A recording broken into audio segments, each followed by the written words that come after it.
And so now you're curious, how can I improve oxygenation? And so we're going to start by ensuring our FiO2, our frequency, and our tidal volume are all within normal limits. If they aren't, then go ahead and get them into those normal limits. Then we're going to go ahead and start increasing our PEEP, and we're going to increase it by 2 every 3 to 5 minutes.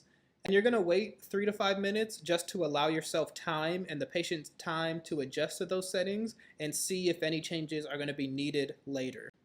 But remember, you can only have a max PEEP of 20, so use caution depending on the patient's ventilatory necessity. And then we can start looking at the FiO2, increasing that. We can go ahead and increase the rate, and then we can increase the tidal volume, and then we can increase the I to E ratio. This will be the last thing that you would want to change.